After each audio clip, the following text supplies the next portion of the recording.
Bonjour à tous, bienvenue sur cette conférence pour parler du contrôle de l'évolution myopique et des solutions qu'on peut vous apporter chez Presilence. Merci aux adaptateurs confirmés qu'on voit parmi la liste des participants et qu'on reconnaît. Bienvenue aux nouveaux adaptateurs également. On espère que ça vous motivera à adapter en orthokératologie et à prendre en charge l'évolution myopique chez vos jeunes patients. Donc là, du coup, Diane va nous faire une petite présentation encore aujourd'hui pendant 1 heure. Il y aura un système de questions-réponses à la fin. N'hésitez pas à nous envoyer vos questions durant la présentation par message et puis comme ça, je les dicterai à Diane à la fin. Je pense que j'ai tout dit. Diane, si tu veux démarrer, la parole est à toi. Parfait. Merci beaucoup, Clément. Alors, aujourd'hui, nous allons donc parler du contrôle de la myopie et je vais vous parler donc de nos 3 solutions que nous vous offrons pour justement contrôler la myopie de nos enfants. Parlons un petit peu chiffres. Donc, je pense que ce sont des données que vous connaissez déjà bien parce qu'on en a entendu parler depuis déjà quelques temps. Donc, selon l'Organisme mondial de la santé, donc l'OMS, d'ici 2050, plus de la moitié de la population sera myope. Et parmi cette population de myopes, plus de 10% de cette population sera myope fort, c'est-à-dire au-delà de -6. Il faut savoir qu'aujourd'hui, on a globalement déjà beaucoup moins de myopes, on a 2,5 milliards à peu près, et parmi ces myopes, seulement 5 sont fort myopes. Alors, pourquoi justement on voudrait contrôler l'évolution de cette myopie? Parce qu'aujourd'hui, au final, les équipements qui existent, que ce soit en lunettes ou en lentilles, on obtient de très bons résultats. On peut compenser des myopies très élevées. Les verriers ont fait de nombreux progrès esthétiquement. C'est vraiment, on a de très beaux résultats. Donc, au final, on pourrait équiper tout le monde sans aucun problème. Le souci que nous avons, c'est que pour les myopies moyennes à élevées, le problème qui se pose, eh bien, ce sont les pathologies associées à ces fortes myopies. Sur le tableau de gauche, vous pouvez visualiser justement le pourcentage de pathologie, le pourcentage de risque de développer certaines pathologies en fonction du degré de myopie. Donc, jusqu'à, quand on a une myopie relativement faible, à moyenne, donc jusqu'à -3 à peu près, le risque d'avoir décollement de rétine ou dégénérescence maculaire reste relativement faible par rapport à une population standard. Par contre, dès qu'on commence à avoir des myopies un peu plus élevées, eh bien, ce risque de développer les pathologies devient plus élevé. Et surtout, à partir de -6, quand on voit que pour la dégénérescence maculaire, le risque de développer cette pathologie est 41 fois plus élevé par rapport à un œil émetteur. Donc, pourquoi on veut contrôler l'évolution de cette myopie? Justement pour préserver la santé oculaire des enfants qui deviendront des adultes. On veut éviter qu'il y ait ce genre de complications. Alors, de nombreuses études ont montré également qu'en fonction de l'âge de début de la myopie, eh bien, plus l'enfant déclare tôt cette myopie, plus malheureusement il risque d'avoir une myopie plus élevée et une croissance, vraiment une évolution importante au fur et à mesure. Pour vous donner un exemple, lorsqu'un enfant déclare une myopie aux alentours de 6-7 ans, on aura une évolution annuelle de l'ordre de 1 dioptrie, alors que lorsqu'un enfant déclare une myopie aux alentours de 12, 13, 14 ans, l'évolution annuelle sera de l'ordre de 0,25 à 0,50 dioptrie. Donc, au final, quand on voit le risque de pathologie et, pour les fortes myopies et l'évolution de la myopie en fonction de l'âge de début de cette myopie, on voit qu'il faut au maximum prendre en charge cette myopie le plus tôt possible pour justement éviter d'avoir des myopies trop élevées. Parmi les moyens qui existent aujourd'hui pour contrôler la myopie, il en existe énormément. En gros, tout a été essayé, que ce soit en lunettes, en lentilles ou en solution pharmaceutique. Donc, sur ce tableau, vous avez beaucoup de valeurs. Hein. Le principe est vraiment de résumer au maximum et surtout d'apporter une conclusion sur toutes les études. Parmi tous les traitements non médicamenteux, donc lunettes, lentilles, eh bien, la conclusion qu'on va retenir, c'est que le contrôle de la myopie sera plus efficace avec un traitement d'orthokératologie. Maintenant, il existe aussi les traitements pharmacaux. Alors, ces études ont été faites dans le monde entier. Selon les pays, on sait que malheureusement, l'accès, entre autres, à l'atropine n'est pas forcément évident. En France, c'est un petit peu difficile. Il faut passer par l'hôpital pour avoir l'atropine. Ce n'est pas forcément évident, mais c'est quand même possible. Et les dernières solutions qui ont été proposées et qui commencent à se vérifier, eh bien, c'est la combinaison de traitements. Donc, la combinaison de traitements, qu'est-ce que c'est? Eh bien, ce serait atropine combiné à un traitement non médicamenteux, donc en l'occurrence l'orthokératologie. Donc aujourd'hui, parmi tous les traitements qui existent, l'un des plus efficaces, si on retire l'atropine, eh bien c'est l'orthoca. Alors l'orthoca est clairement un traitement par excellence pour contrôler la myopie et je vais vous montrer d'ici quelques secondes pourquoi et comment. Et j'en profiterai également donc, pour vous présenter nos deux designs qui sont spécialement conçus pour le contrôle de la myopie. Donc, on aura l'ADRL contrôle myopie et l'ADRL prévention. Alors, sur ce tableau, là aussi, le principe est simplement de vous résumer. Il y a beaucoup de valeurs. C'est simplement un tableau en fait qui regroupe les résultats de nombreuses études sur l'efficacité de l'orthokératologie, sur le contrôle et sur la croissance de la longueur axiale. Les études sur justement l'efficacité de l'orthoca sur le contrôle de la myopie et sur la croissance de la longueur axiale, en gros, elles existent depuis une quinzaine d'années, depuis 2005. De nombreuses études ont été menées. La plupart sont menées sur 2 ans, certaines sur 5 ans pour être sûr d'avoir le maximum de recul et être sûr aussi des résultats. Bon, la plupart de ces études ont été menées en Asie. Vous savez que 80% des enfants sont myopes sur ce continent. Maintenant, il y a aussi des études qui ont été menées en Europe et sur d'autres continents. Ce qu'il faut simplement retenir, c'est que sur toutes ces études qui ont été menées depuis une quinzaine d'années dans le monde entier, eh bien, l'orthokératologie a clairement montré son efficacité sur la croissance de la longueur axiale et donc sur l'évolution de la myopie. Alors, bien évidemment, en fonction des années, des centres, des hôpitaux dans lesquels ces études ont été menées, on aura toujours un petit delta, une petite différence. Il y a tellement de paramètres qui vont rentrer en compte. On aura toujours une différence entre chaque étude. Mais en gros, si nous devions faire une moyenne, l'orthokératologie a vraiment une efficacité sur le contrôle de la croissance de la longueur axiale de l'ordre de 50%.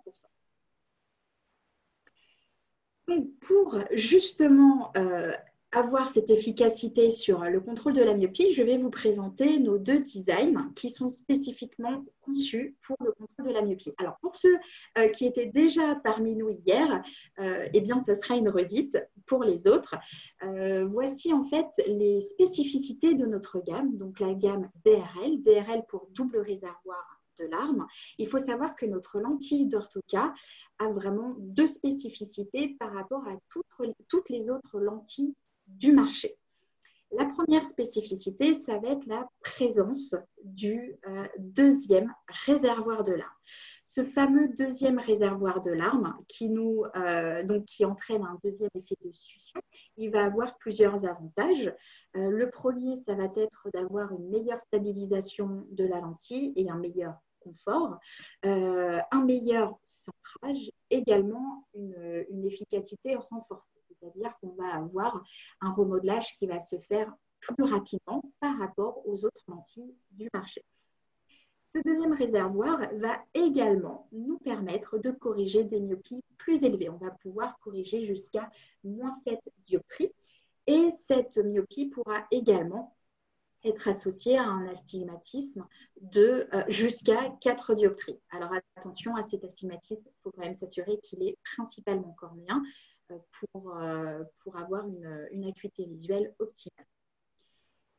Autre spécificité, et celle-ci, elle sera surtout très intéressante pour notre sujet du jour, le contrôle de la myopie, c'est la possibilité de modifier la taille de la zone de traitement. Et on va voir tout de suite pourquoi c'est intéressant. Alors, déjà, pourquoi l'orthoca, finalement, fonctionne aussi bien au niveau du contrôle de la myopie et au niveau de la croissance de la longueur axiale. Donc, tout va se passer au niveau de la rétine périphérique. L'orthoca, alors avant de parler de l'orthoca, on va parler des équipements classiques, donc par exemple avec les lunettes. En rétine centrale, quel que soit l'équipement que nous utiliserons, qu'on soit en lunettes, en lentilles à port diurne ou à port nocturne, en rétine centrale, on aura une focalisation parfaite. C'est vraiment l'objectif d'un équipement pour corriger une amétropie. Par contre, chez le myope, en rétine périphérique, eh bien, lorsqu'on est sur un équipement lunette ou un équipement en lentille rigide classique, eh bien, nous n'aurons pas une focalisation sur la rétine, mais une focalisation en arrière. C'est ce qu'on appelle une défocalisation hypermétropique. Et eh bien, on s'est aperçu que cette défocalisation hypermétropique, elle pouvait jouer un rôle et envoyer un message au système visuel et entraîner justement la croissance de l'œil, de la longueur axiale.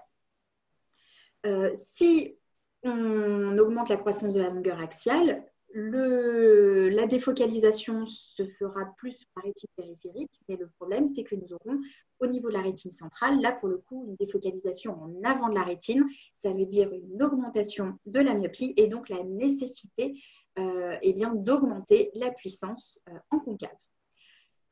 Le principe de l'orthoca, c'est que le remodelage, au final, eh bien, au niveau de la rétine centrale, entraîne le même résultat visuel, les mêmes performances. Par contre, au niveau de la rétine périphérique, eh bien, au lieu d'avoir une défocalisation en arrière de la rétine, nous aurons une défocalisation en avant de la rétine, défocalisation myopique.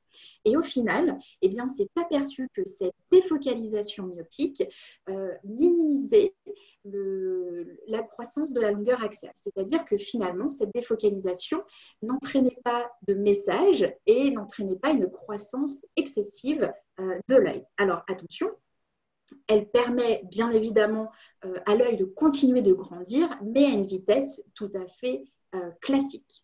Et donc, cette défocalisation myopique, donc en avant de la rétine, en périphérie, elle est permise grâce aux aberrations de l'anneau rouge que nous avons grâce au traitement.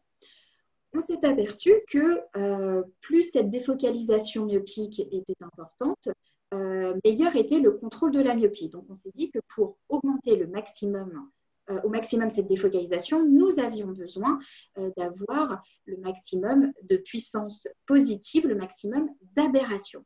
Et pour cela, nous avions besoin d'avoir la pupille de l'enfant sur cet anneau rouge. Alors, bien sûr, chaque enfant a un diamètre pupillaire qui lui est propre, donc il ne nous était pas possible de faire varier la pupille de l'enfant. C'est la raison pour laquelle, avec la DRL, nous allons avoir la possibilité de diminuer la taille de la zone de traitement de manière à avoir la pupille sur cette zone de traitement. Donc, nous allons la réduire pour avoir une concordance entre l'aire pupillaire et l'anneau rouge.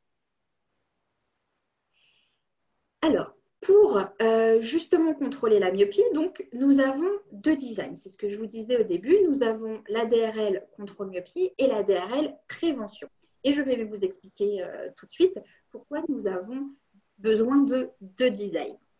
Alors, on va commencer déjà par la DRL contrôle myopie. Alors, la DRL contrôle myopie, c'est simplement la DRL que je vous ai présentée avec la taille de la zone de traitement réduite qui nous permet d'avoir notre pupille sur l'anneau rouge, donc sur un maximum de puissance positive.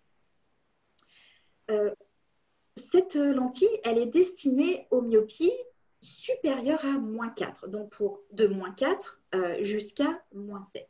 Alors, pourquoi justement on va commencer à préconiser cette lentille que pour les myopies de -4?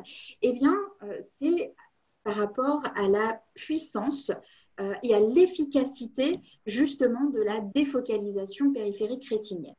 Alors, pour vous expliquer pourquoi on commence à -4, il faut savoir que la puissance positive qui est générée au niveau de cet anneau rouge, elle dépend complètement de la valeur de la myopie que l'on corrige. Le rapport est de 1,1. Ça veut dire que si nous corrigeons une myopie de -3, nous allons générer une puissance au niveau de l'anneau rouge de +3. Les études ont montré que la lentille avec une zone optique réduite pour les myopies supérieures à -4 fonctionnait super bien sur le contrôle de la myopie. On avait vraiment une efficacité qui était renforcée. Par contre, pour les plus petites myopies, on s'est aperçu que certes, l'orthoca comparé à un autre type de traitement fonctionnait mieux, mais pas aussi efficacement que pour les myopies plus élevées. Donc on s'est dit, il va falloir qu'on trouve une lentille qui permet d'être aussi efficace que les myopies plus fortes, mais destinées aux petites myopies. Et c'est de là qu'est née la DRL prévention. Donc, quelle est sa spécificité supplémentaire par rapport à la DRL contre myopie? Alors, bien évidemment, elle aura le deuxième réservoir de larmes, elle aura la zone optique plus petite, de manière, encore une fois, à avoir notre aire pupillaire sur l'anneau rouge. Mais la différence qu'on va avoir, c'est le système Myopie Active Care qui permet en fait de générer suffisamment de puissance positive au niveau de l'anneau rouge, indépendamment de la valeur de la myopie. Si nous utilisions la DRL contrôle myopie classique, pour une myopie par exemple de -2, nous pourrions générer +2. Sauf que pour que l'orthoca ait vraiment son efficacité optimale pour contrôler la myopie, il nous faut une puissance au niveau de l'anneau rouge supérieure à +4.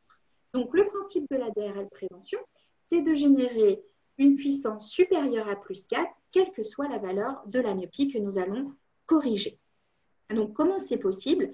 Eh bien, grâce au premier réservoir, dont la hauteur va être augmentée. Donc, on va avoir un effet de succion beaucoup plus important. Et en ayant un effet de succion plus important, nous allons avoir une puissance positive plus importante au niveau de l'anneau rouge. Sur cette diapositive, vous avez simplement des schémas qui représentent la différence de puissance, donc l'efficacité, la différence au niveau des deux designs, donc de la DRL prévention et des autres lentilles. Donc, on a pris en exemple une myopie de -2.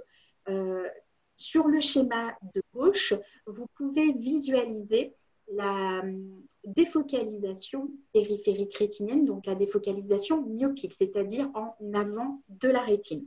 Et puis pour une myopie de -2, donc que nous soyons sur un équipement tout à fait classique d'adulte, donc une DRL M ou une DRL contrôle myopie, au final, on va avoir une défocalisation de l'ordre de -2. Sauf qu'on voudrait que cette défocalisation soit plus importante de manière à avoir une efficacité plus importante. Donc, avec la prévention, vous pouvez voir que la défocalisation périphérique rétinienne, eh bien, elle est beaucoup plus importante. Sur le schéma de droite, eh bien là, ça va être la puissance positive au niveau de la cornée. Donc, ça va être la puissance induite, donc puissance de l'anneau rouge, induite par le premier réservoir de larmes, donc l'effet de succion. Et là encore, vous pouvez voir la différence pour une myopie de -2.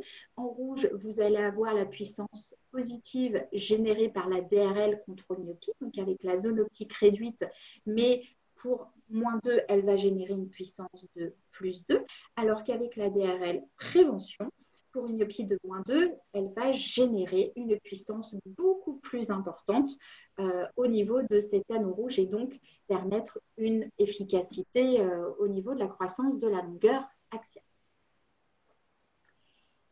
Sur cette diapositive, vous avez simplement un résumé. Donc, c'est un document que nous avons de disponible qui permet de regrouper tous les éléments, donc les indications, les contre-indications et tout ce qu'il faut connaître par rapport aux lentilles pour contrôler la myopie. Donc, là aussi, pour ceux qui étaient présents hier, quelques redites.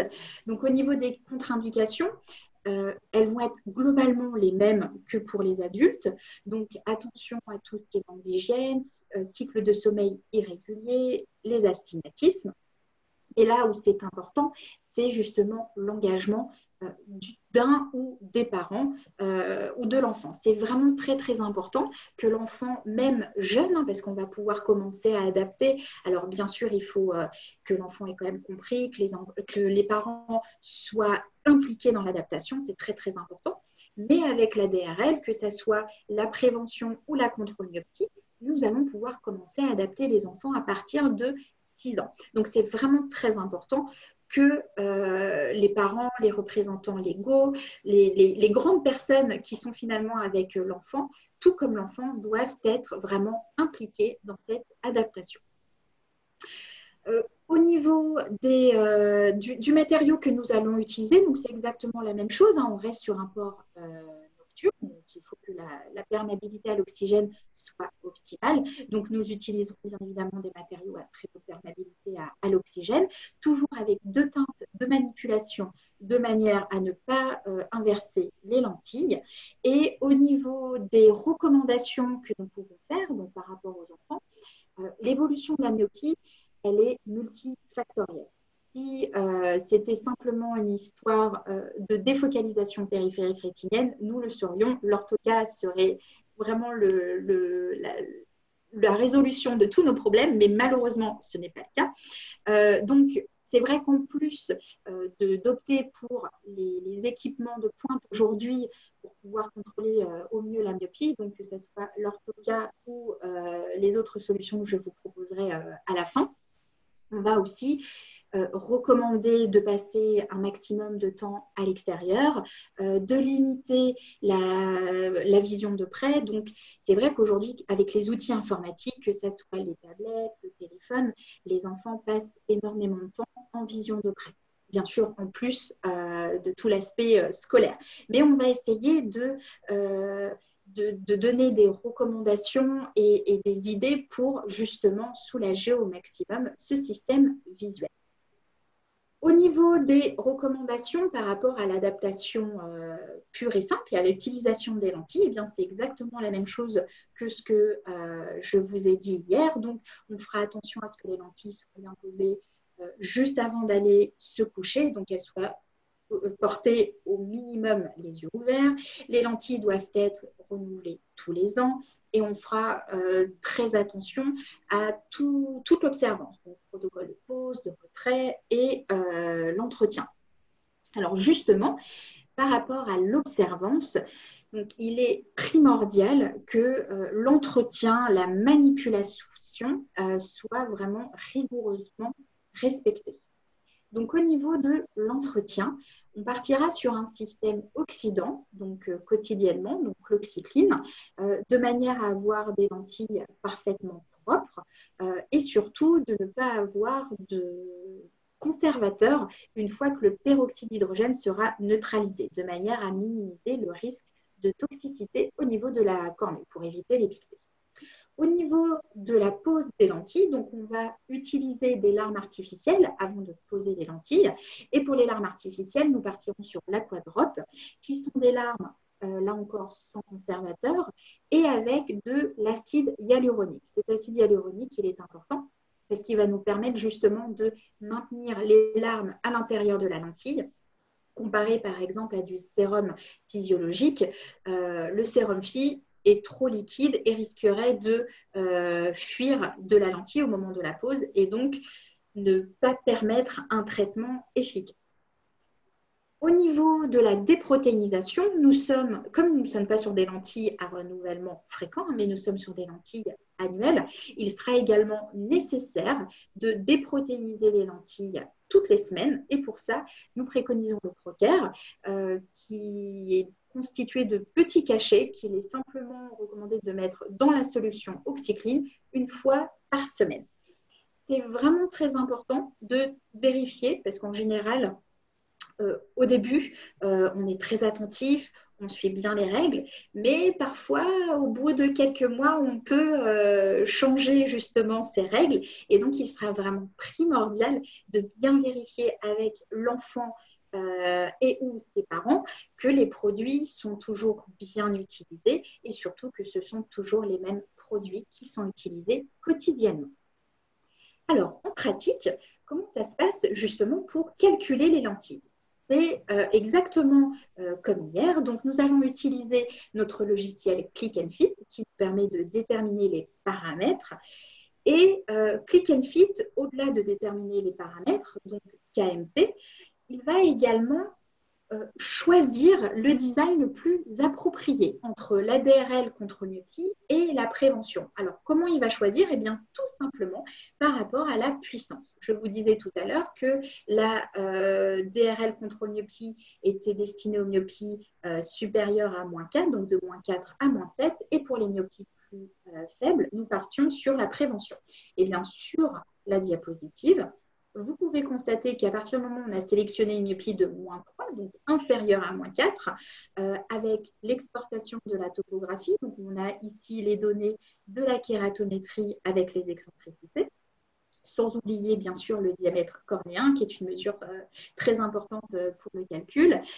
En ayant sélectionné orthoCAP pour le type de lentille, eh bien, le logiciel va proposer en première intention la prévention. Alors, il va pouvoir proposer la prévention.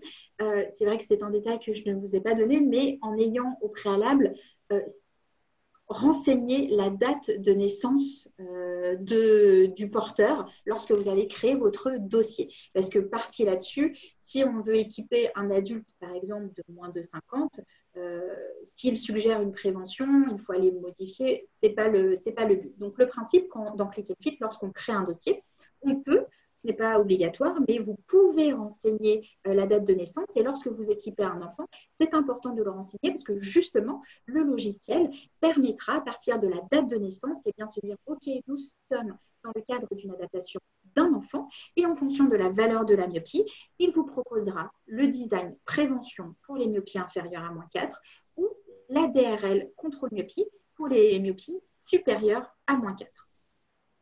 À droite, donc, vous avez l'exemple d'un calcul avec Click and Fit pour une myopie de -5,25. Et donc, au niveau du design, ce sera une DRL M.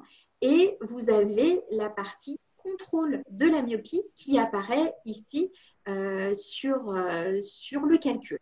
Donc, qu'est-ce que c'est? Eh bien, le contrôle de la myopie, comme je vous disais, c'est simplement la réduction de la zone de traitement de manière à avoir notre pupille sur l'anneau rouge. Et donc, c'est quelque chose qui est automatique à partir du moment où vous renseignez la date de naissance. Maintenant, au niveau du logiciel, vous avez aussi, c'est une petite case à cocher. Donc, vous aurez la possibilité de cocher ou décocher cette option. Mais lorsque vous cochez contrôle de la myopie, le calcul se fera automatiquement de manière à réduire la taille de la zone de traitement. Et justement, il y a eu plusieurs études qui ont été faites sur la taille de la zone de traitement optimale pour avoir le meilleur contrôle de la myopie. Et les études ont au final montré que la zone de 5 mm était la zone la plus adaptée. C'est la raison pour laquelle, lorsque vous avez contrôle de la myopie qui est sélectionné, vous aurez une diminution de la taille de la zone de traitement qui permettra d'avoir une taille de traitement de 5 mm. Alors, bien évidemment, le but est d'avoir 5 mm, mais la modification de la taille de la zone de traitement, elle va dépendre de la valeur de la myopie. Plus la myopie est faible, plus la taille de la zone de traitement est large, donc plus il sera nécessaire de diminuer cette taille de zone de traitement. Par contre, avec des myopies plus élevées, typiquement du -7, il sera nécessaire de diminuer de l'ordre de 0,8 mm. Mais ça, vous n'aurez pas de souci à vous faire à ce niveau-là. C'est le logiciel qui fait le calcul. Au niveau des paramètres, et ça, je voulais aussi vous le montrer, j'ai pris pour ces deux exemples, alors certes, j'ai fait varier la réfraction pour vous montrer les deux designs, mais j'ai utilisé la même topographie. Donc, on a la même kératométrie, les mêmes excentricités et aussi, bien sûr, le même diamètre cornéen.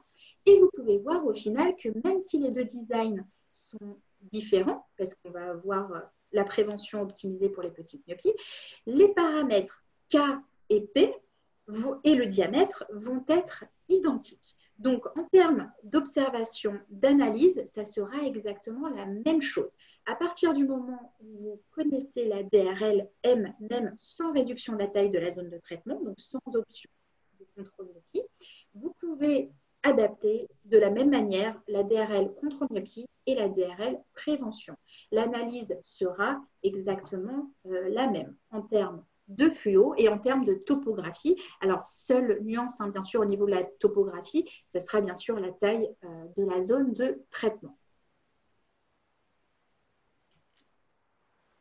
Au niveau justement de ces paramètres, donc là, je vais passer rapidement parce que la plupart d'entre vous étaient présents hier et je l'espère, si vous êtes là demain, j'en reparlerai également en allant un petit peu plus loin, donc sur le module OrthoCAD niveau 2.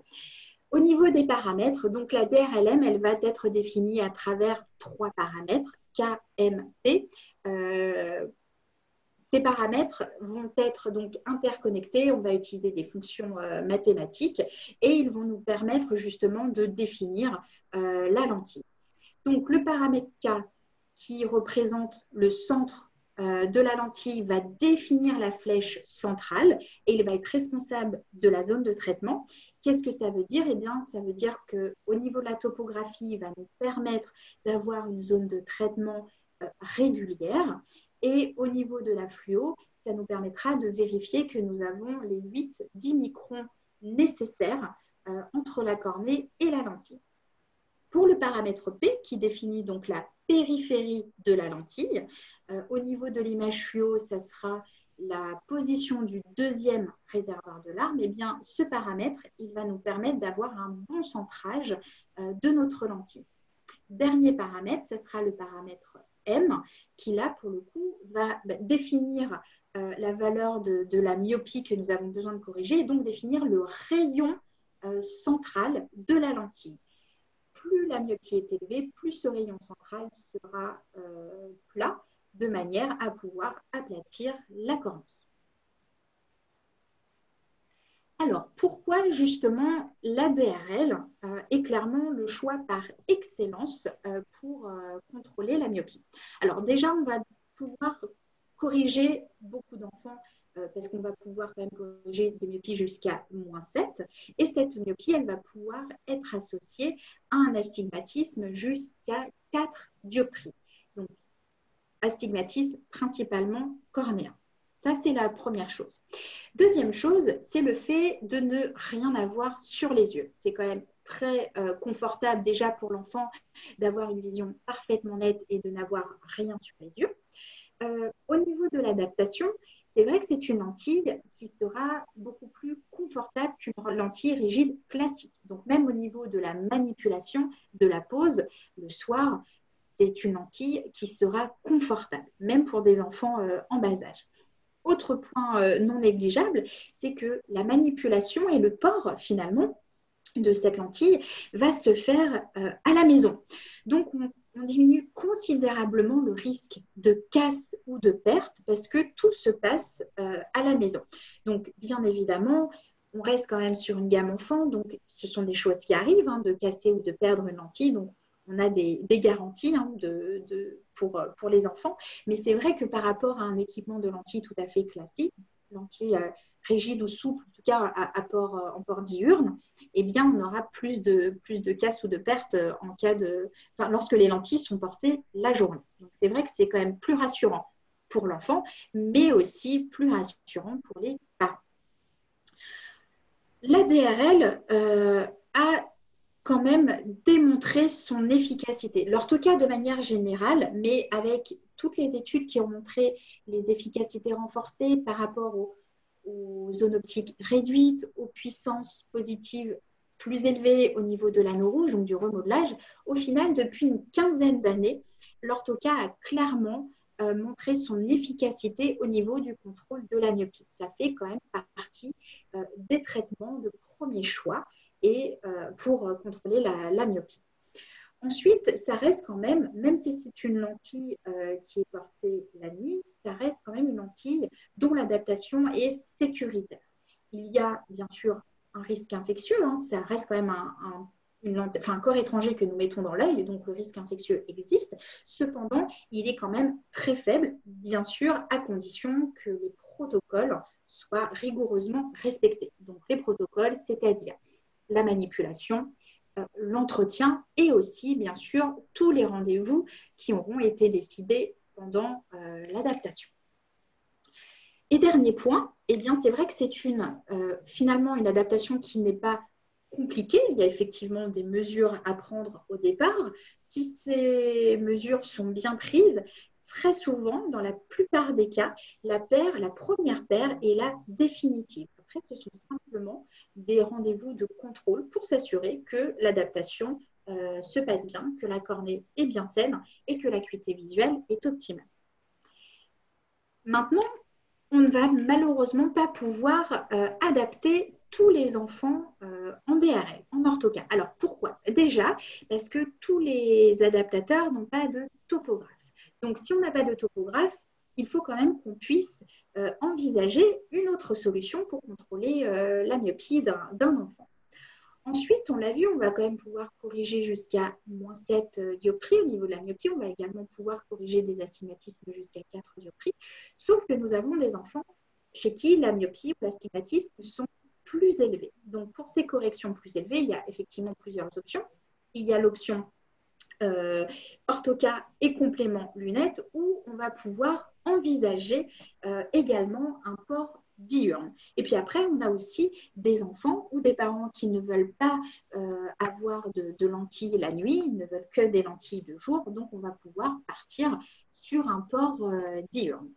Donc justement, lorsque le port nocturne n'est pas possible, donc le traitement, le remodelage cornéen, l'orthoca n'est pas possible, eh bien on va pouvoir quand même proposer des solutions pour contrôler la myopie en port diurne. Et donc là, je vais vous présenter notre gamme amyopique. Donc la PRE amyopique d'une part, qui est notre lentille rigide et qui reste la lentille de première intention dans cette gamme, et également l'amyopique silicone, qui est notre lentille souple en silicone hydrogel à renouvellement trimestriel. Sur cette diapositive, vous avez les spécificités de la PRE amyopique. Donc, comment elle fonctionne? Comment on peut obtenir au final un contrôle de la myopie avec une lentille qui est portée la journée? Nous, ce qu'on a voulu faire, c'est retrouver l'efficacité de la lentille d'orthoca par rapport à la défocalisation myopique en rétine périphérique. C'est-à-dire qu'en orthoca, on a vu que ce qui fonctionnait bien, c'était cette fameuse défocalisation. Donc, on s'est dit, il va falloir qu'on trouve un système optique en port diurne qui nous permet d'obtenir la même fameuse défocalisation en rétine périphérique.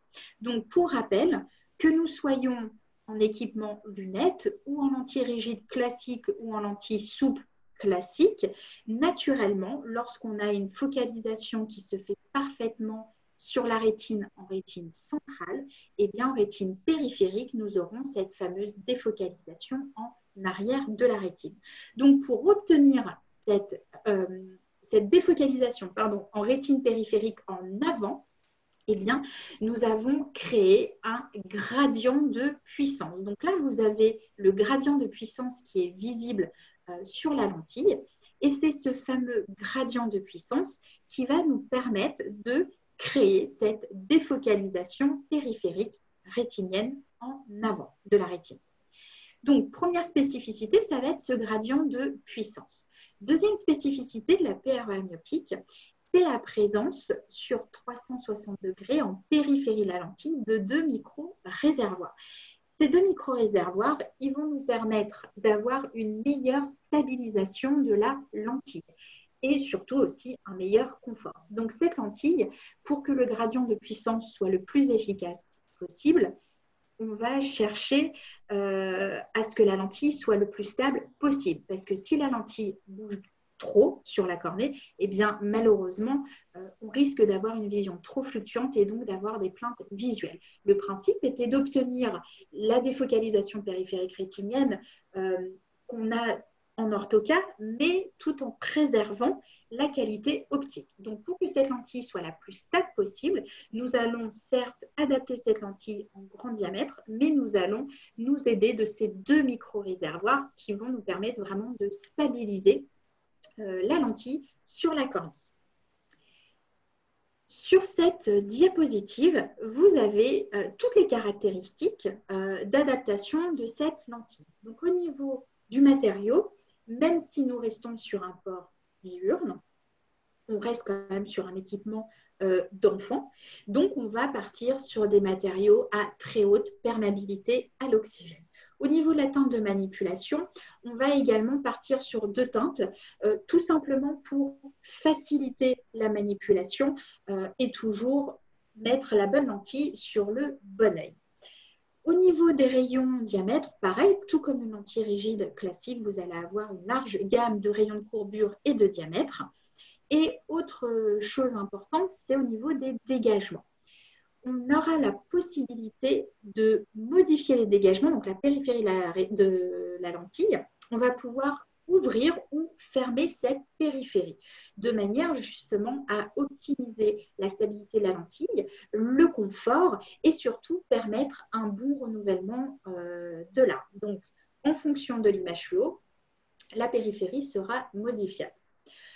Au niveau des corrections, donc, on va pouvoir adapter les enfants jusqu'à -20. Donc, avec l'orthoca, on allait jusqu'à -7. Là, avec cette lentille, on va pouvoir aller beaucoup plus loin parce que cette lentille, toute sa spécificité pour ralentir la myopie au niveau de son design optique, mais en aucun cas, elle vient modifier la cornée. Elle va être posée sur une cornée comme une lentille rigide classique et à partir du moment où la lentille est retirée le soir, eh bien, l'enfant aura exactement la même myopie, c'est-à-dire que s'il est myope de -8, sans la lentille, il est myope de -8. Donc, cette lentille ne modifie en aucun cas la cornée. Pour créer la défocalisation myopique en rétine périphérique, ça sera possible grâce au gradient de puissance. Donc, en plus des myopes jusqu'à -20, on va également pouvoir, bien évidemment, aussi corriger les astigmates. Donc, en fonction de l'astigmatisme réfractif, de l'astigmatisme interne, donc là, il ne pose plus de problème, cet astigmatisme interne, ou l'astigmatisme cornéen, on va pouvoir partir sur des toriques internes ou des toriques externes. Donc, avec ces designs sphériques ou toriques, on va pouvoir équiper normalement tous les enfants myopes. Au niveau aussi de la puissance, nous aurons la possibilité de modifier ce fameux gradient de puissance. Le gradient de puissance, donc, on va générer de la puissance positive selon le diamètre pupillaire de l'enfant, selon sa sensibilité, il peut avoir une légère plainte visuelle et le but n'est pas d'être gêné avec la lentille, mais d'avoir un bon confort visuel tout en ayant une efficacité au niveau du contrôle de la myopie. Donc, si cela est nécessaire, on peut modifier le gradient de puissance. Alors, on peut le diminuer un petit peu si, par exemple, l'enfant est trop gêné, ou même si, par exemple, on est en début d'adolescence, il y a toujours, par exemple, certaines activités, ou par exemple la conduite accompagnée, et bien là, on commence peut-être à conduire un petit peu lorsqu'il fait un peu plus sombre. Donc, s'il y a quelques gênes, on peut être amené à diminuer légèrement ce gradient de puissance pour apporter un confort optique supplémentaire. Au niveau de l'adaptation, elle est très simple à adapter. Il n'est absolument pas du tout nécessaire d'avoir besoin d'un topographe. Seule la kératométrie centrale suffit. Nous recommandons bien sûr d'adapter cette lentille en grand diamètre. Donc, le diamètre de première intention est le diamètre de 10-20. Mais bien évidemment, on va pouvoir adapter plus petit ou plus grand, sachant que la gamme au niveau des diamètres, nous allons de 9 à 11-10. Et au niveau de la règle d'adaptation, eh bien, c'est très simple.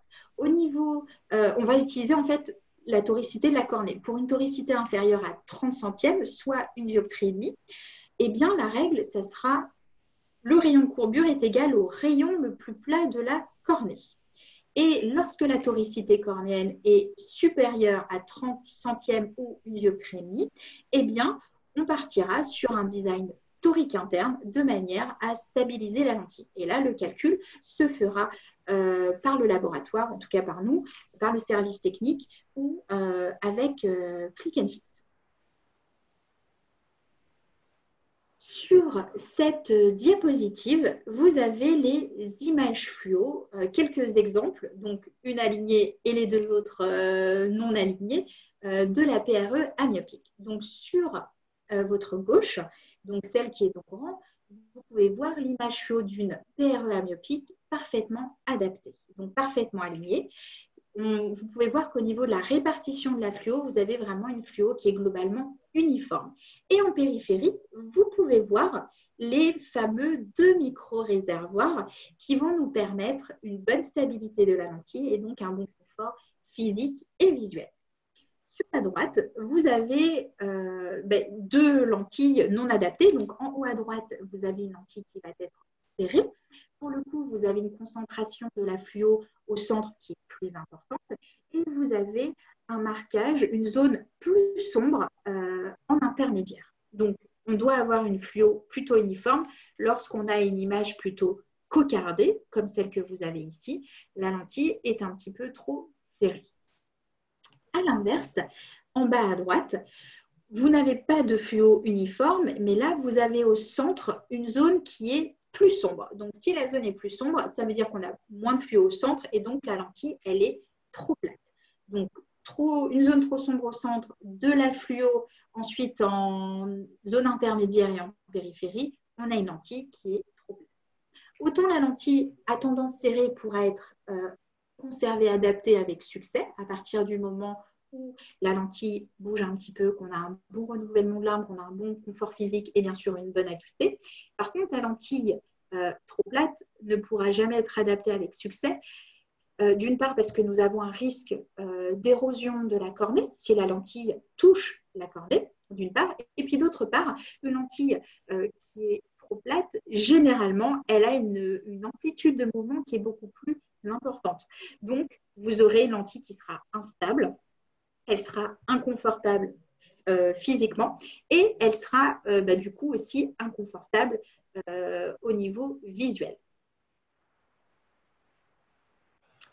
Alors, lorsque j'ai commencé à introduire la gamme amyopique, je vous ai parlé de 2 lentilles. Donc, la PR amyopique qui est la lentille rigide, donc la lentille de premier choix lorsque l'on décide de partir sur un équipement en port diurne, mais parfois le port en lentille rigide n'est pas possible et pour ces quelques cas, eh bien, vous avez une solution, l'équipement lentille souple. Donc, le principe au niveau optique, c'est exactement le même, c'est-à-dire que nous avons également au niveau de la myopique silicone un gradient de puissance qui va nous permettre de créer cette fameuse défocalisation périphérique rétinienne qui va avoir un effet bénéfique sur la croissance de la longueur axiale. Même si ça reste un matériau en silicone hydrogel, donc à renouvellement trimestriel, en termes d'oxygénation, il faudra quand même faire attention parce qu'on n'aura pas la même oxygénation qu'une lentille rigide. Maintenant, au niveau des paramètres, on a quand même une disponibilité de nombreux paramètres. On va avoir un certain nombre de rayons de courbure. On va quand même rester dans le cadre de l'adaptation sur mesure. Donc, le choix du rayon de courbure en fonction de la kératométrie. Vous avez également 3 diamètres à votre disposition, de 13,80 à 14,80. Au niveau des puissances, nous allons pouvoir corriger jusqu'à -15 et nous allons également, bien évidemment, aussi pouvoir corriger les astigmates et ça jusqu'à 6 dioptries. Au niveau de la règle d'adaptation, c'est une règle qui est très simple. C'est de la même règle qu'une autre lentille EVA. Donc, R0 égale K moyen, donc la moyenne de la kératométrie, plus 0,70. Et au niveau du choix du diamètre, nous recommandons de mesurer le diamètre de la cornée et d'y ajouter 3 mm. Pour la version torique, eh bien, au niveau du système de stabilisation, c'est un système avec un bosselage, donc avec une répartition du prisme à l'horizontale et des épaisseurs à l'horizontale, ce qui permet d'avoir un confort physique et visuel, parce qu'avec cette stabilisation nanodynamique, on va pouvoir corriger des astigmatismes plus élevés. Et puis, le fait d'avoir un allègement en supérieur et en inférieur de la lentille, eh bien, on aura le même confort, la même sensation au niveau de la paupière supérieure et de la paupière inférieure, ce qui rendra le port beaucoup plus confortable. Au niveau des éléments pour aider les porteurs, donc là aussi, ce sont des choses dont nous avons déjà parlé pour ceux qui étaient avec nous hier. Donc, pour aider les porteurs, on a déjà nos sites internet qui sont à la disposition. Donc, notre site Presilence et notre site Lentilles de nuit, donc qui est destiné aux lentilles, enfin qui est dédié aux lentilles d'orthokératologie. Donc, sur ces sites, vous allez avoir toutes les informations concernant le port, les vidéos de manipulation, ainsi que tous les conseils ou les éventuelles réponses aux questions que les porteurs pourraient se poser. Au niveau du produit d'entretien, nous avons toujours ce pack Orthoca premier pas qui est offert avec la première paire de lentilles. Donc, c'est 1 mois de produits comprenant l'oxycline et l'aquadrope pour pouvoir justement prendre les bonnes habitudes dès le départ au niveau de l'entretien et de la manipulation. Et nous avons également la même chose, un pack pour les porteurs de lentilles, pour les enfants qui portent les lentilles à port d'iode, donc pour la gamme amyopique, où là, nous partirons sur l'oxycline et le Procare. Donc, pour les enfants, avec la gamme amyopique, il y aura 3 mois de solutions qui seront offerts. Nous avons également les documents, donc des documents d'information, de conseils qui sont autant destinés aux enfants qu'aux parents, c'est très important. Mais nous avons également un questionnaire qui est là pour le coup destiné alors aux parents. Donc ce questionnaire, il peut être disponible par exemple dans vos salles de consultation. Certains parents vont par exemple venir consulter pour eux. Ils vont pouvoir vérifier finalement dans quel cas concerne leur enfant. Donc, ils vont pouvoir répondre par exemple à ces différentes questions au niveau de la génétique. Est-ce qu'un seul des parents est myope? Est-ce que les 2 parents sont myopes? L'âge d'apparition de la myopie chez l'enfant, l'évolution, le temps passé à l'extérieur. Bref, tous les éléments en fait qui vont jouer un rôle plus ou moins important dans le risque d'évolution de la myopie. Et ce document, eh bien, il va permettre de sensibiliser les parents et peut-être de discuter avec vous en disant j'ai répondu à ce questionnaire et je vois qu'a priori, j'ai répondu sur 6 questions, 5 questions, j'en ai 2 dans le rouge et 3 dans le orange. Est-ce qu'effectivement, mon enfant a un risque d'évolution de sa myopie qui est important? Et ça permet du coup de commencer un échange et de proposer, de parler des différentes options, que ce soit en orthokératologie ou en port d'iode avec la gamme amyopique. Alors, au niveau des porteurs, on a également le service SMS Observance, qui est un service qui permet simplement d'inscrire le porteur avec son numéro de téléphone et la date à laquelle il a récupéré ses lentilles, bien sûr avec le type de lentilles qu'il porte, et ça va permettre du coup de recevoir un message quelques semaines avant la date de renouvellement. Donc, ça permet vraiment d'assurer un renouvellement régulier et surtout une sécurité de port. Alors, en conclusion, ce qu'il faut vraiment retenir. L'adaptation en DRL, c'est clairement un choix par excellence pour contrôler la myopie, contrôler l'évolution de la myopie. Les études l'ont montré. Et pour pouvoir offrir les meilleurs designs, justement, nous avons mis en place 2 designs spécifiquement conçus en fonction du degré de la myopie. Donc, l'ADRL contrôle myopie pour les myopies supérieures à -4 et ça jusqu'à -7, et l'ADRL prévention pour les myopies jusqu'à -4. Ensuite, si le port nocturne n'est pas possible, que ce soit de votre côté en tant qu'adaptateur ou du côté de l'enfant des parents, eh bien, vous avez la solution de pouvoir opter pour un équipement en port diurne. Et à ce moment-là, vous avez la gamme amyopique, donc qui se décline en version rigide, donc la PRE amyopique, ou en version sphérique avec la myopique silicone. Et pour ces 2 lentilles, je rappelle qu'on va pouvoir corriger des myopies beaucoup plus importantes et également l'astigmatisme. Eh bien, je vous remercie pour votre attention. Je vais laisser la parole à Clément de manière à lire des éventuelles questions. Merci Diane, c'était très intéressant. Écoutez, je vous laisse poser vos questions sur le chat pour qu'on puisse les poser à Diane. De cette manière, elle pourra y répondre. Alors, je pense qu'elle a déjà été très très claire, mais si vous avez besoin de compléments d'information, n'hésitez pas.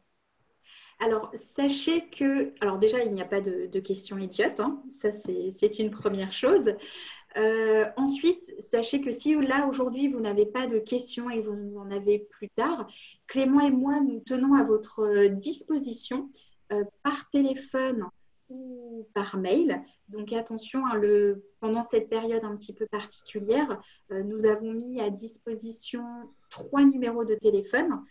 Clément, tu me corrigeras si je dis une bêtise. Donc, nous avons le 01 45 13 18 47.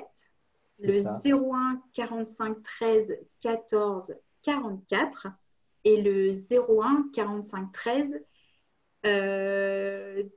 18 43. 18 43, merci. Donc ces numéros, vous pouvez facilement les retrouver sur notre site internet presilence.com. Alors, on a une première question de la part d'un adaptateur. Il souhaiterait savoir s'il y a un intérêt à choisir une DRL classique pour un enfant par rapport à une prévention ou une contrôle de l'évolution myopique. Alors, si vous êtes dans le cas d'une petite myopie, pour une myopie inférieure à -4, moi, je vous encourage à partir en première intention sur la prévention. Par contre, pour les myopies supérieures à -4, la différence entre une DRL contrôle myopie et une DRL classique, c'est simplement la taille de la zone de traitement. Sur la DRL contrôle myopie, la taille de la zone de traitement sera plus petite, de manière à justement être en concordance avec l'aire pupillaire. Maintenant, vous avez des enfants qui ont des diamètres pupillaires qui sont énormes. Si vous avez un enfant qui a un diamètre pupillaire de l'ordre de 6 mm, avec un éclairage tout à fait classique, sans situation particulière, hein, donc sans traitement médical, si c'est un diamètre pupillaire classique, naturel de 6 mm, là, effectivement, on aura tout intérêt à plutôt privilégier une DRL classique plutôt qu'une DRL contrôle myopie. L'efficacité sera exactement la même parce que le principe, la très grande pupille nous permettra quand même permettra à l'enfant d'avoir sa pupille sur l'anneau rouge au niveau de la topographie. Vraiment, le but de l'orthoca, c'est d'avoir l'aire pupillaire de l'enfant en concordance avec l'anneau rouge. Donc, si l'enfant a naturellement une très grande pupille, on n'a pas besoin de chercher à diminuer la taille de la zone de traitement pour avoir ce résultat. Par contre, si l'enfant a une petite pupille, eh bien, on va justement opter pour la contrôle myopie de manière à avoir une zone de traitement plus petite et donc sa pupille qui se retrouve sur cette zone de traitement. Par contre, je tiens quand même à rappeler, déjà, une lentille d'orthocat tout à fait classique a démontré son efficacité pour contrôler l'évolution de la myopie. Toutes les études dont je vous ai parlé, dont celles qui regroupaient, on va dire, un peu tous les résultats des études menées depuis une quinzaine d'années, ces études ont été menées sur des lentilles classiques, c'est-à-dire à zone de traitement aux alentours de 6 mm. Maintenant, il y a des études à côté qui ont montré que lorsqu'on avait des zones optiques plus petites, eh bien, on avait une efficacité renforcée. Que pour les petites myopies, avec la puissance positive plus élevée, on avait encore une efficacité renforcée. Donc, les deux designs que nous avons mis en place sont vraiment destinés à justement faire en sorte qu'on ait le meilleur contrôle de la myopie, vraiment le top du top. Mais déjà, par définition, à partir du moment où on équipe un enfant avec une lentille d'orthokératologie, avec une DRL classique, déjà, il y a un effet très bénéfique sur le contrôle de sa myopie. J'espère avoir répondu à la question. Je pense, effectivement. N'hésitez pas, si besoin, à poser la question ou à demander un complément d'information. Ouais, on a eu plusieurs questions, donc je pense que les adaptateurs sont intéressés. On nous demande également, pour la PRE amyopique, peut-on être amené à surcorriger la myopie en rajoutant 0,25 dioptrie de temps en temps? Alors, on peut être amené, par exemple, légèrement à rajouter moins 0,25 par rapport à une lentille rigide classique, de manière à optimiser les performances visuelles. Mais grâce au gradient de puissance, on va avoir cette fameuse défocalisation périphérique rétinienne en avant. Et c'est cette défocalisation en avant de la rétine qui va vraiment avoir un effet bénéfique sur le contrôle de la croissance de la longueur axiale. Donc, même si on est amené à mettre moins 0,25 en plus, on sait qu'on a parlé justement de faire attention sur les sous-corrections des myopes. Là, le principe de la PRA myopique, avec un moins 0,25 de plus, ça sera pour optimiser la vision, mais son design, de par son gradient de puissance, nous permettra d'avoir vraiment un effet sur le contrôle de la myopie. Très bien. Donc, du coup, ce n'est pas une première intention, c'est vraiment en cas d'optimisation. Oui, c'est pour l'optimisation. Très bien. On nous demande également pourquoi une ventouse. Les enfants se servent très bien de leurs paupières. La ventouse n'est-elle pas une béquille qui deviendrait permanente?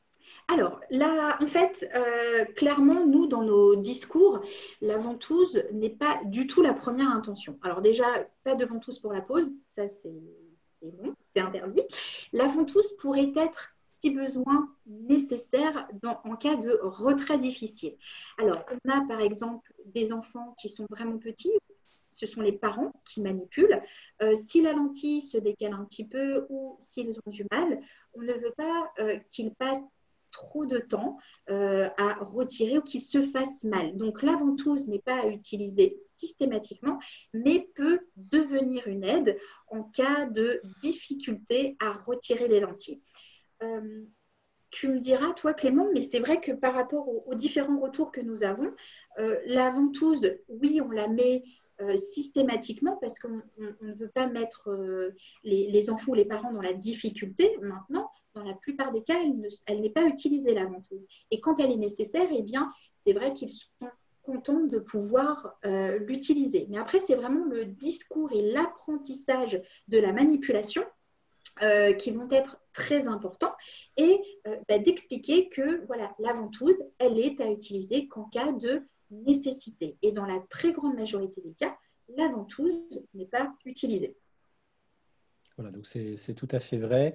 Elle est principalement utilisée si, par exemple, la lentille est posée sur la conjonctive par mégarde.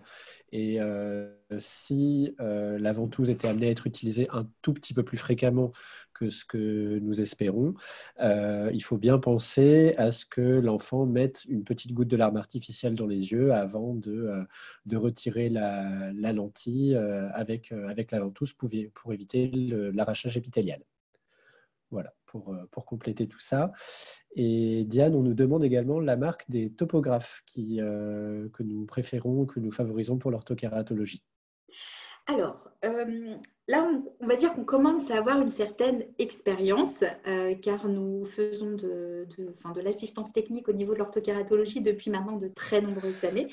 Donc, nous avons eu l'opportunité de travailler avec tous les topographes. Il faut savoir qu'au laboratoire, au niveau de l'assistance technique, nous avons la très grande majorité des logiciels, des topographes que vous utilisez. Maintenant, il y a quand même 3 topographes qui vraiment se détachent et avec lesquels on a pu voir déjà que à votre niveau manipulation, c'était plus facile, qu'on obtenait de bonnes topographies, de larges mesures qui sont nécessaires pour le calcul et qui permettaient un suivi également facile. Donc, au niveau des topographes, on va avoir le TMS 4 du labo EBC. Ça, c'est le premier topographe, donc TMS 4. Le deuxième, deuxième topographe, ça sera le MedMont, qui est disponible chez LCS. Et le troisième topographe est le Keratron, donc le Piccolo chez Menicon. Donc, nous avons une certaine préférence peut-être pour le Tomei, le TMS4, qui permet vraiment d'avoir de très bonnes topographies. Maintenant, l'Orthoca fonctionne aussi bien avec les 2 autres topographes. Très bien. Est-ce que vous avez d'autres questions? Ou est-ce qu'on a fait le tour? Donc, en attendant, Diane, je te laisse éventuellement parler du petit sondage, si tu le souhaites. Ah oui, je l'ai oublié hier. Donc, je vais juste faire apparaître normalement, vous devez avoir sur votre écran une fenêtre qui vient d'apparaître, donc sondage. Donc, avant de se quitter, j'aimerais que vous puissiez cliquer sur la réponse qui vous correspond. Donc, savoir si vous êtes satisfait de cette formation. Donc, vous avez oui, non ou pour être amélioré. Je vous laisse quelques secondes. Et j'ai une autre question en attendant qui m'a été posée. Avec plaisir. Pourquoi n'avez-vous qu'une trimestrielle en amyopique silicone? Y a-t-il un projet de journalière? Alors, projet de journalière, non. Alors, pour votre information, donc nous sommes laboratoire de spécialité. C'est nous qui fabriquons les lentilles, mais nous fabriquons les lentilles qui sont taillées et non moulées. La lentille trimestrielle est une lentille taillée, alors que la lentille journalière est une lentille moulée. Et au niveau de notre design, il était plus facile clairement de le faire sur un renouvellement trimestriel et aussi par rapport à la disponibilité des des paramètres de manière générale. Sur la trimestrielle, comme je vous l'ai montré tout à l'heure, vous avez plusieurs rayons courbures, plusieurs diamètres, vous avez une multitude de puissances et une multitude de puissances et de cylindres et d'axes. Et en lentilles fabriquées, c'est possible. En lentilles moulées, c'est beaucoup plus difficile. Donc, c'est voilà les raisons pour lesquelles nous sommes sur un renouvellement trimestriel. Par contre, oui, je suis d'accord avec vous. Pour un enfant, l'idéal est clairement de partir sur la lentille qui permettra la meilleure oxygénation. Et aujourd'hui, entre les 2 lentilles à port diurne, la PRA amyopique reste quand même le meilleur choix. Très bien. Donc, pour ceux qui ont des difficultés à afficher le sondage, vous vous avez un petit onglet en bas et vous pouvez Pardon, cliquer Clément, en fait, sur je n'ai sondage. absolument pas du tout entendu ce que tu as dit. Pardon. En fait, on nous posait la question pour le petit sondage. Ah, Certaines d'accord, personnes n'ont pardon. pas réussi à répondre. Ah, ok. Donc, vous avez un petit onglet en bas de votre écran qui vous permet d'y accéder. Vous avez juste à bouger votre souris. Oui, je vois que 75% des personnes ont répondu. On laisse encore quelques secondes et donc encore l'opportunité de poser des éventuelles questions. Mais encore une fois, si vous avez d'autres questions qui vous viennent plus tard, n'hésitez vraiment pas à nous contacter, que ce soit par téléphone ou par mail. Donc par mail à l'adresse technique@presilence.com. Alors, Crescence nous propose de relancer le sondage parce qu'apparemment, il n'apparaît pas pour tout le monde. Est-ce que tu peux D'accord. Pourtant, relancer? alors relancer le sondage.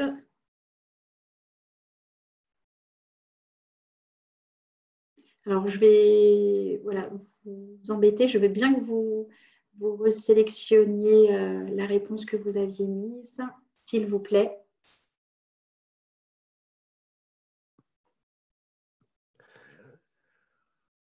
Bon, a priori, c'est bon pour le Génial. sondage. Il est apparu. Parfait. Eh bien, écoutez, je pense que nous allons vous laisser. Nous vous souhaitons à tous une excellente après-midi et j'espère vous dire à demain. Pour ceux qui sont inscrits au module d'orthokératologie niveau 2. Pour ceux qui ne le seraient pas encore, eh bien, n'hésitez surtout pas à vous inscrire via le mail que vous aviez reçu il y a quelques jours, normalement fin de semaine dernière, si je ne dis pas de bêtises.